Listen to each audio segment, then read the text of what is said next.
pourquoi ce vlog n'est à peine commencé que j'ai déjà l'impression qu'il va être raté.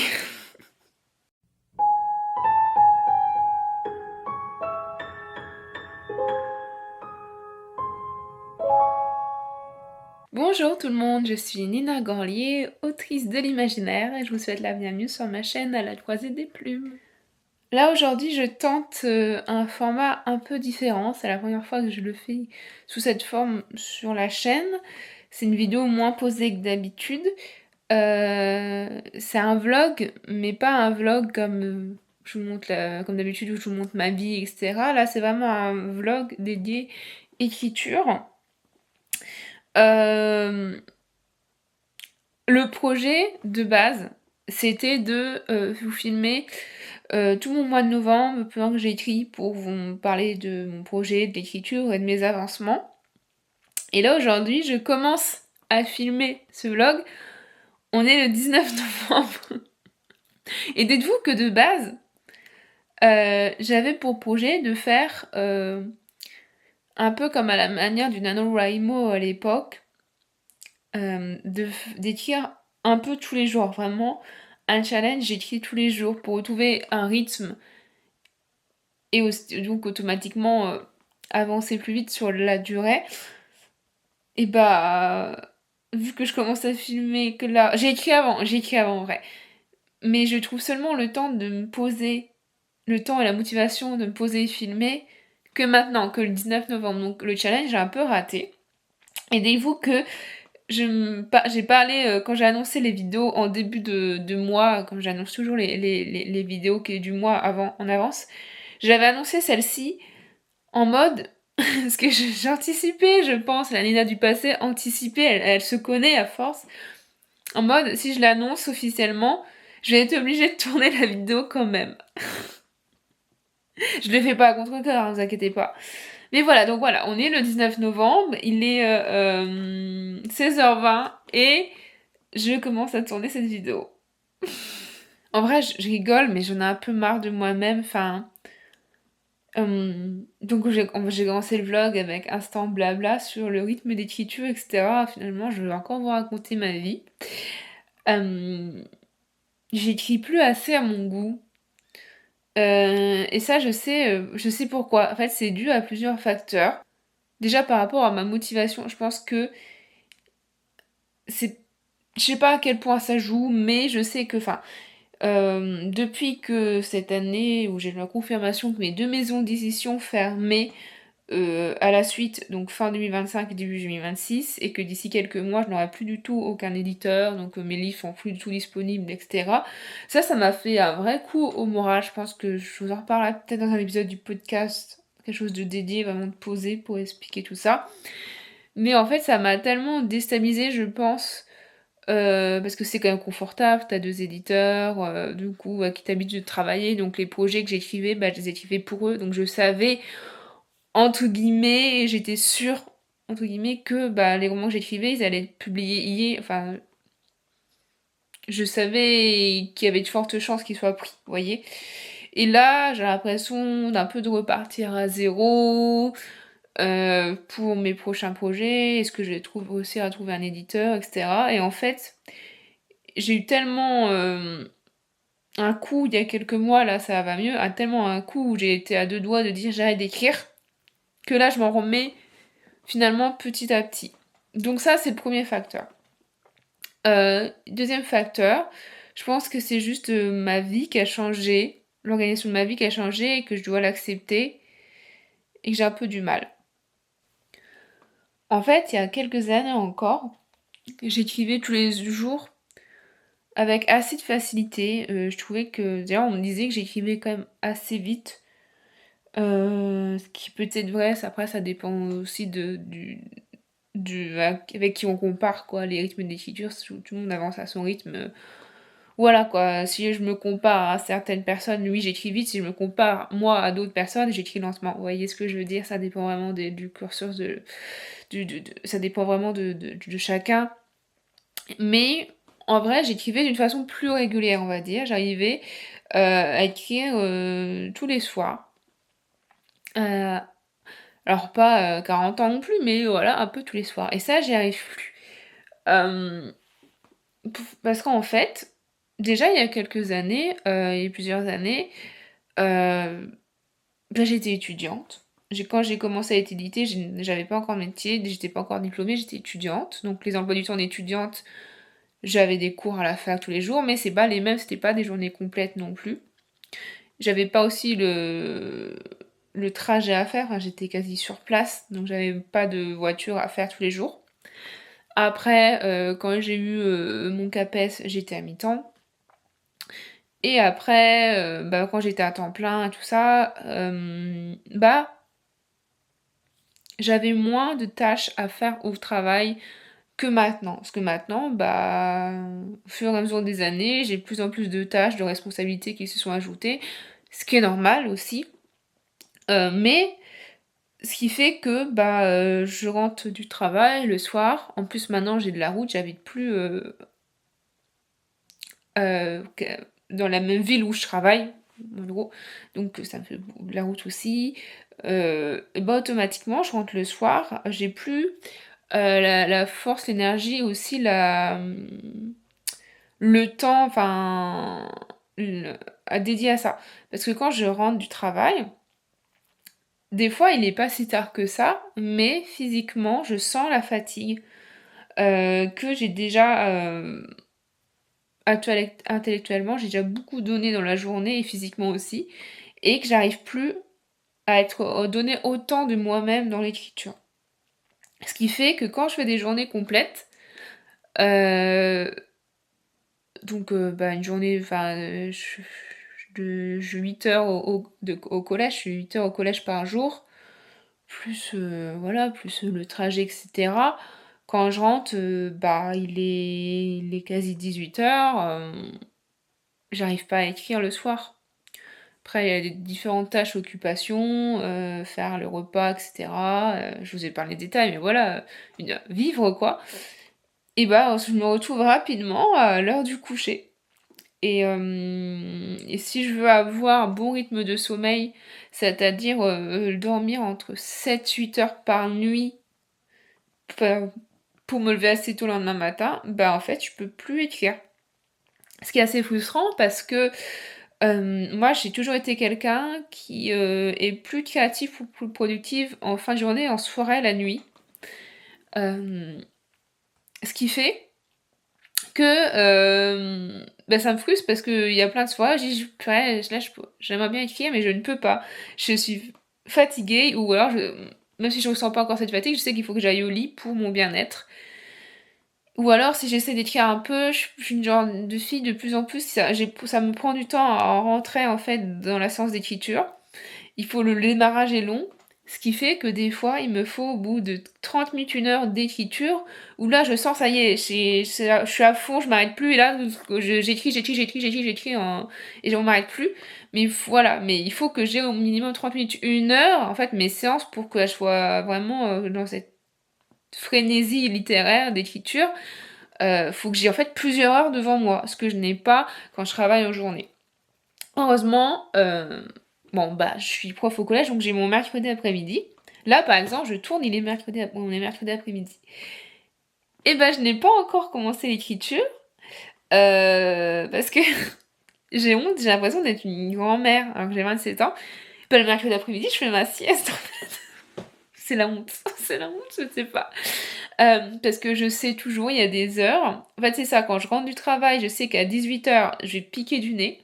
Quoi que je fasse, j'ai beau faire une activité être sur mon ordinateur, faire un truc vraiment où je suis réactive, quoi, je suis pas passive, j'écris, je fais je travaille, etc. Je vais être comme ça. Je piquer du nez. Impossible de rester éveillée, même si c'est un truc qui m'intéresse, qui me passionne, etc. Je vais quand même m'endormir automatiquement. Et le mercredi, après manger, vers 14h, 14h30, la sieste, quoi. Vous pouvez être sûr que je pique du nez. Et donc là, j'ai fait une sieste et je vais mieux. C'est la honte. Ce qui fait qu'il me reste donc le mercredi en fin d'après-midi. Là, je vais écrire. Et sinon, mes week-ends, quand je ne suis pas en déplacement. Mais par exemple, là, sur tout le mois, fin septembre et octobre, j'étais, et puis dans mes vacances, ça c'est encore un autre problème, mais j'étais en déplacement tous les week-ends. Donc je faisais que j'écrivais pas parce que j'étais sur la route, ou quand je rentrais, j'étais fatiguée, voilà, je me reposais. Heureusement, j'ai de la chance dans mon emploi du temps. Une semaine sur deux, j'ai mon mercredi matin, donc ça me fait vraiment une journée de coupure dans la semaine où j'ai pas besoin de me lever aux aurores et j'ai pas besoin de prendre la voiture. Donc ça me fait vraiment une journée off où là je peux écrire, je suis moins fatiguée. Et voilà. Bref, en gros, maintenant je peux écrire que le week-end ou un mercredi sur deux. Et franchement, en vrai, bah ça me fait beaucoup moins de temps pour écrire automatiquement, et ça c'est en partant du principe que je suis libre tous les week-ends un mercredi sur deux, ce qui n'est pas forcément le cas. Pendant ce week-end là je vais être en déplacement, donc voilà, donc mathématiquement c'est sûr j'ai moins de temps à consacrer, et ça faut que je l'admette. Il faut l'accepter, c'est comme ça. Donc peut-être qu'il faut que je vois mes ambitions à la baisse. Là de base je m'étais quand même dit au début que le projet Pygmalion, le projet sur lequel je travaille, sachant que en tant qu'architecte, j'ai déjà un plan détaillé qui est prêt depuis un an, euh, je dis allez, j'ai plus qu'à rédiger, voilà, écrire le roman, aller en le commençant au mois d'août, ce qui n'a pas été le cas. Je le finis fin d'automne parce que je savais que la Nina d'avant, elle l'aurait fait ça, aucun souci. Sauf que je ne suis plus la Nina d'avant, et là du coup, on est le 19 novembre, je viens de terminer le chapitre 2. Voilà. Donc l'idée de finir à la fin du printemps, on va dire peut-être finir à la fin de l'hiver, là. Bref. Donc c'est ce genre de choses qu'il faut voilà, accepter, mon nouveau rythme.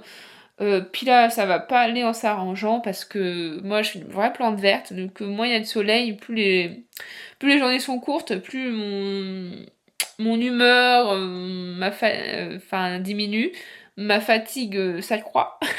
J'ai, j'ai besoin de mon soleil comme des plantes vertes, voilà. Faut que je fasse ma photosynthèse, je sais pas. Mais vraiment, voilà, c'est la période de l'année qui commence où tu te lèves, il fait nuit, tu sors, enfin, tu vas au travail, il fait nuit, tu rentres du travail, il fait nuit, vous voyez. Voilà, donc, à voir. Mais après, c'est aussi un effort à faire sur moi, ou quand même essayer quand même tous les jours, même 10 minutes d'écriture, même 2 phrases, c'est déjà ça. Donc c'est ce qui s'est passé là au mois de novembre. J'ai quand même réussi à écrire 100 mots ici. Allez, 50 mots là. 500 mots une 1000 mots une fois. Vous voyez, j'ai quand même réussi petit à petit. Et je vais vous montrer parce que j'ai un outil de suivi sur mon ordinateur qui est avec des statistiques et tout. Peut-être que je me dis que ça peut peut-être vous intéresser. Mais voilà, donc c'est un rythme à trouver, à accepter aussi. Et voilà, et puis ça prendra le temps que ça faudra, mais ça se fera. Sachant que j'ai quand même envie, de ce projet-là, il me tient à cœur, je vais l'écrire. Je suis passée outre l'idée de tout abandonner que j'avais eu quelques mois plus tôt, mais... Et puis je vous dis ça, mais peut-être que d'ici quelques mois, j'aurai trouvé une autre façon de gérer ma vie, et que ça ira mieux. Mais vous savez, c'est vraiment le côté, vraiment le casse-tête, tu vois, je sais pas, il y a 3 cases, 4 cases, plutôt 4 cases, et il y a que 3 places. La première case, c'est le travail. La deuxième case, c'est bah, tout ce qui est vie, se nourrir, se laver, tenir la maison, faire les courses, dormir. Troisième case, c'est écrire. Quatrième case, c'est la lecture, par exemple. Et bah automatiquement, il faut faire un choix. Il y en a, là en ce moment, je me dis, il y en a que je peux plus faire. Donc, bah, je vais pas pouvoir avoir réussi à le travail. Je vais pas me permettre ça. Là, tout ce qui est tâches domestiques, etc., vie, dormir non plus.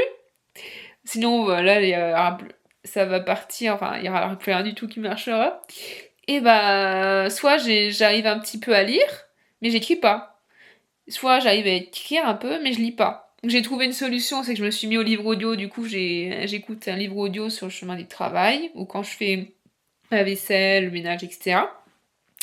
Mais l'écriture, c'est pas quelque chose que tu peux faire en conduisant. Donc c'est vraiment un moment où il faut se poser, et comme je vous ai dit, il me faut vraiment plus de 10 minutes, quoi. Voilà. Mais remarquez, là, vous allez bientôt avoir la semaine prochaine, normalement, le bilan du Paprika Challenge. Vous allez voir, j'ai très peu lu, hein. Mais voilà, c'est ça. C'est des choses qui arrivent. Donc, sur ce, j'ai blablaté encore 3 heures, je suis désolée, veuillez m'en excuser. Je vais vous parler un peu du projet sur lequel je travaille en ce moment, qui s'appelle le projet Pygmalion, Game Dark Academia. Comme je vous disais, c'est un projet qui est dans mes tiroirs depuis maintenant plus d'1 an, parce que le plan détaillé qui fait plein de pages, qui est vraiment assez détaillé, il est prêt depuis 2024. Je bossais dessus à ma première requête d'écriture que j'ai fait dans l'été 2024, donc voilà, ça va faire plus d'1 an qu'il est prêt. C'est un projet horrifique, plutôt adulte, qui revisite le mythe de Pygmalion dans la mythologie grecque, mélangé un peu à du Pinocchio. Genre, je préfère pas en dire plus pour l'instant, mais je vous invite à aller vous renseigner sur Pygmalion si vous ne connaissez pas. Je vous reprends, je suis désolée. J'ai eu un appel de ma banque, vous pouvez tout savoir.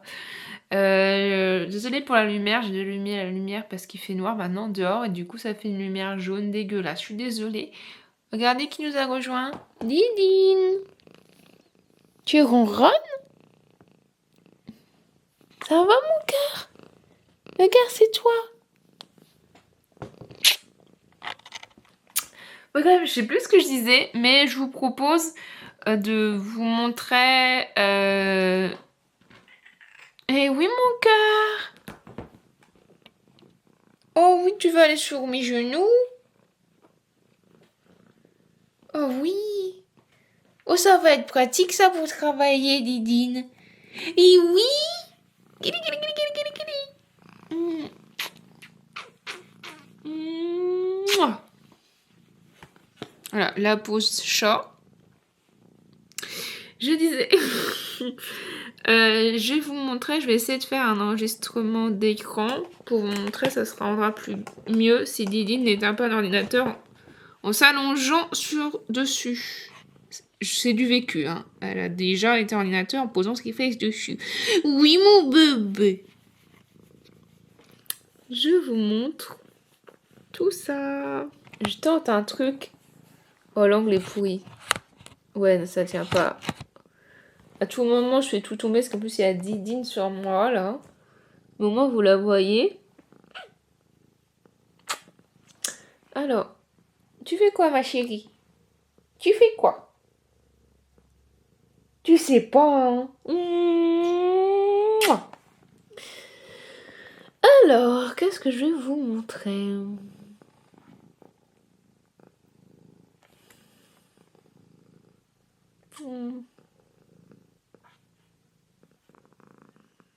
Alors là, normalement, ça filme.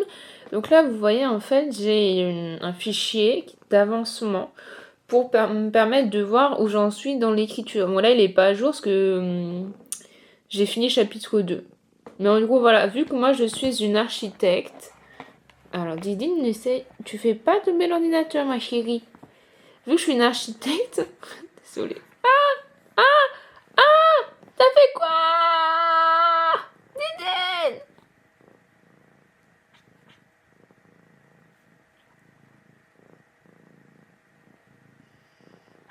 Pardon. Je disais... vu que je suis une architecte, je sais exactement le nombre de chapitres qu'il y aura dans mon roman. Voilà, donc il y en aura 25, je sais combien il y en aura par partie. Du coup, à chaque fois que j'avance, je mets le pourcentage. Et du coup, je sais que je suis à 6% de ma partie 1 et là à 4% en entier. Donc là, bientôt, il faut que je mette à jour, donc je vais être à un peu plus là.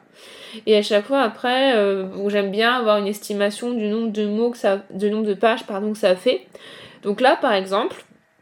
je vais pouvoir mettre, en fait, je prends le nombre de mots du chapitre et je divise par 250. C'est souvent entre 250 et 300 mots par page.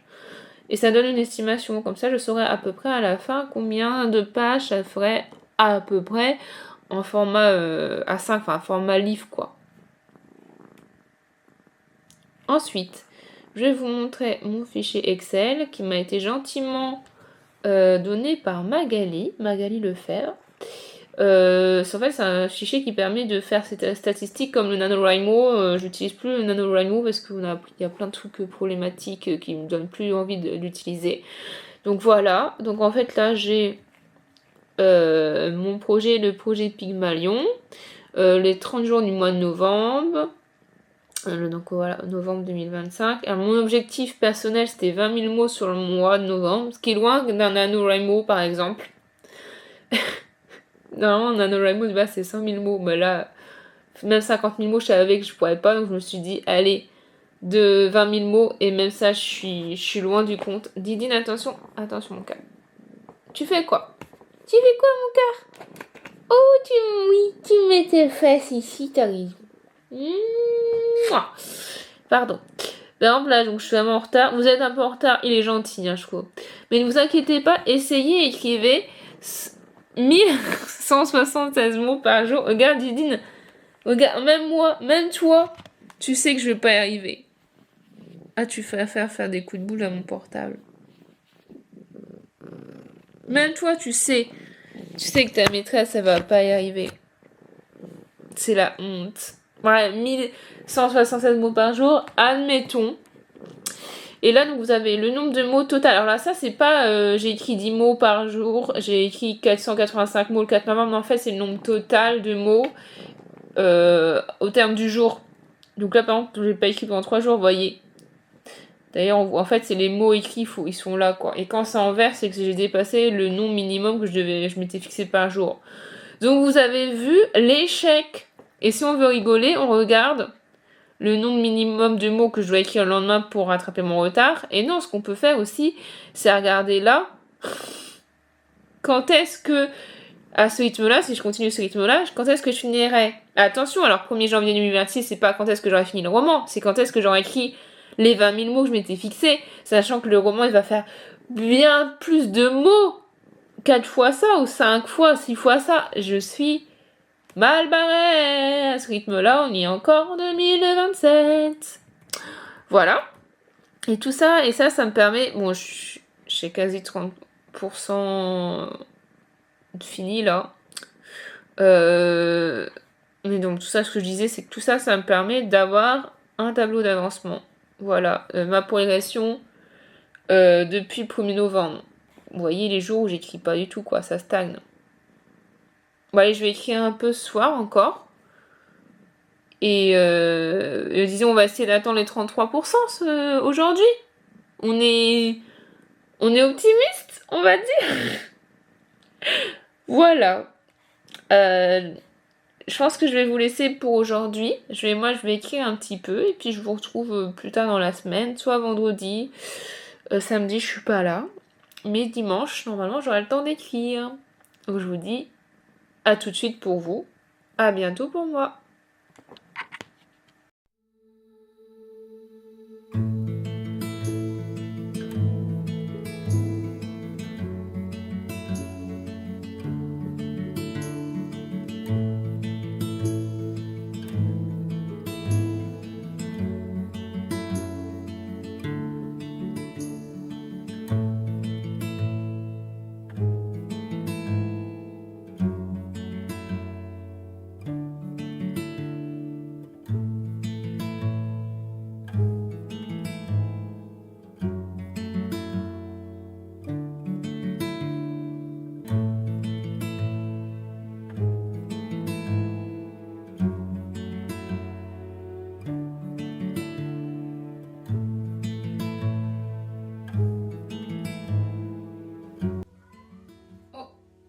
Didine, ma chérie. Non.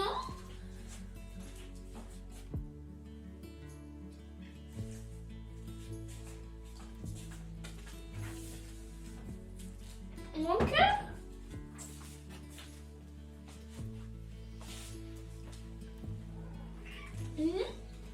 Qu'est-ce qu'il y a, mon cœur?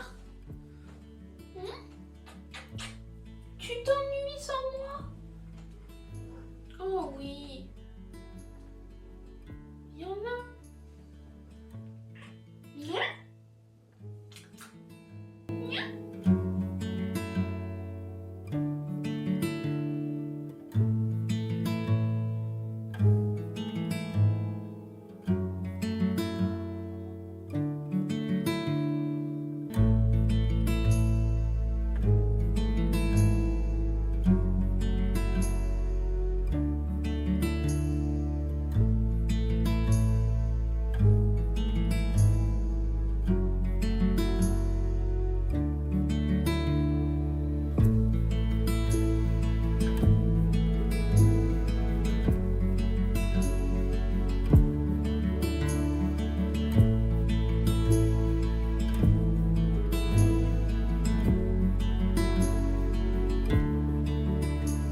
Bonjour tout le monde, on se retrouve avec encore une lumière pas terrible, mais bon, il fait moche dehors et bientôt nuit.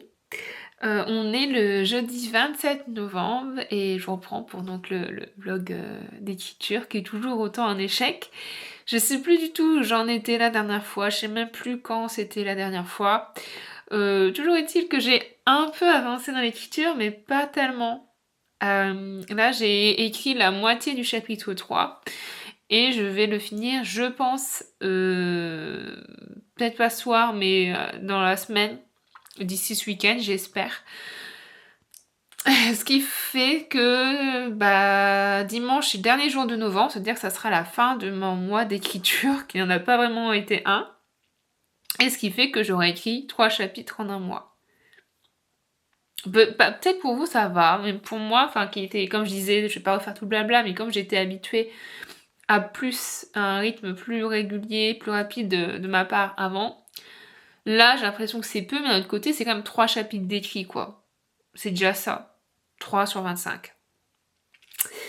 Voilà, sachant que je vais quand même écrire, je vais quand même tourner la vidéo du bilan du pumpkin dimanche, et donc je sais pas si j'aurai vraiment le temps d'écrire, mais bon, dimanche matin, pour vous, il y aura cette vidéo-là qui sera publiée, donc ça veut dire qu'en gros, je vais la conclure samedi, donc samedi soir, je vous filme la conclusion de cette vidéo pour que je puisse faire le montage. Voilà. J'espère que le sujet vous aura quand même intéressé. C'était pas vraiment une réussite ce vlog, j'ai l'impression, mais j'espère que j'aurais pu quand même vous montrer des choses qui vous intéressent, je sais pas. Mais je me suis dit pourquoi pas vous parler de ce que je fais au dehors de l'écriture, mais qui a quand même un lien avec ce projet, un peu mes recherches, documentation, etc. sur le sujet. Parce que même si je suis pas en train d'écrire sur mon clavier, je fais quand même des choses en rapport qui correspondent un peu à l'écriture. C'est pas l'écriture en soi, mais vous voyez, c'est quand même lié. Ce qui se permet de construire un univers, une cohérence, voilà. Je me suis mise à la lecture d'un livre sur la sculpture que j'ai pas à côté de moi, donc je vous mets un insert là. Un livre sur la sculpture que j'avais acheté au musée Camille Claudel, qui est pas loin de chez moi, que j'avais visité déjà 2 fois. Camille Claudel, grande sculptrice, donc une des inspirations pour mon roman, bien entendu, qui parle de sculpture. Oui, projet Pygmalion. Pygmalion, c'est un sculpteur. Vous avez peut-être déjà la ref. Donc voilà, celui-là. Et entre-temps, je suis en train de lire des nouvelles d'Edgar Allan Poe. Pareil, je vous mets l'insert. Parce que Edgar Allan Poe, il a un côté déjà, c'est du gothique, c'est de l'étrange, ça frôle le horrifique. Et ces narrateurs on a tendance à avoir une obsession un peu bizarre, dérangeante. Pour certaines parties du corps parfois. Enfin bref, il y a quelque chose que je trouve chez Edgar Allan Poe, à plusieurs de ses nouvelles, que j'ai envie d'un peu d'insuffler dans mon roman. Il y a un côté un peu Poe dans l'ambiance, je trouve. Voilà. Et sinon, je fais également des visionnages. Quand j'ai le temps libre, des fois le soir, j'aime bien mettre un film. Et là, en ce moment, j'ai axé mes visionnages sur... Attendez, j'ai une alerte de l'ordinateur. Pardon. Mes visionnages un peu horrifiques, notamment je suis en train de voir ou revoir des classiques de l'horreur. Je mise plutôt sur tout ce qui va être un peu film d'épouvante, des slashers, ou plutôt les proto-slashers. Donc ça veut dire les premiers films vraiment des années 70-80, où il y a un tueur en série qui s'en prend à souvent des jeunes femmes. Donc ça vous donne un indice sur un peu le genre d'ambiance et de récit qu'il y a dans mon roman. Et aussi tout ce qui va être le giallo, donc c'est ce genre du cinéma italien, popularisé notamment par Dario Argento, où c'est vraiment pareil, c'est du slasher, mais il y a une ambiance très baroque, avec des couleurs très vives, un peu psychédéliques. C'est vraiment les années 70, si je dis pas de bêtises. Par exemple, le plus connu peut-être c'est Suspiria, que je vais regarder, j'ai déjà vu, mais vraiment ce genre d'ambiance. En plus, Suspiria, ça se passe en Allemagne, dans une école de jeunes femmes, sur de danse classique, donc il y a un huis clos avec du fantastique dedans et de l'horrifique. Voilà, ce genre de choses, donc c'est des films que j'ai envie de voir et revoir. Il y a Black Christmas que j'ai vu aussi, que j'aime beaucoup, qui est un des premiers proto-slasher avec Olivia Hussey, une actrice qui est morte il y a pas longtemps, que j'aime beaucoup, qui a joué dans Roméo et Juliette notamment. Et bah d'ailleurs c'est un film que je vous conseille parce que bah c'est la transition parfaite entre Halloween et Noël, parce que c'est Black Christmas, ça se passe pendant le mois de décembre dans une sororité aux États-Unis, et il y a un tueur en série qui s'infiltre dans la maison de la sororité.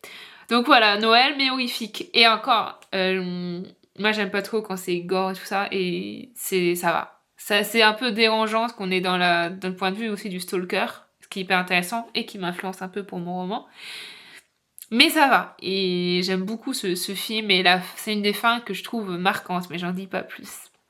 Voilà, mes autres visionnages, je suis pas encore sûre. J'ai envie de revoir La Maison du Diable, donc qui est je crois que c'est un titre français, qui est une adaptation en noir et blanc de La Maison hantée de Charlie Jackson, qui est hyper fidèle et hyper efficace, qui marche autant sur moi la terreur que dans le roman.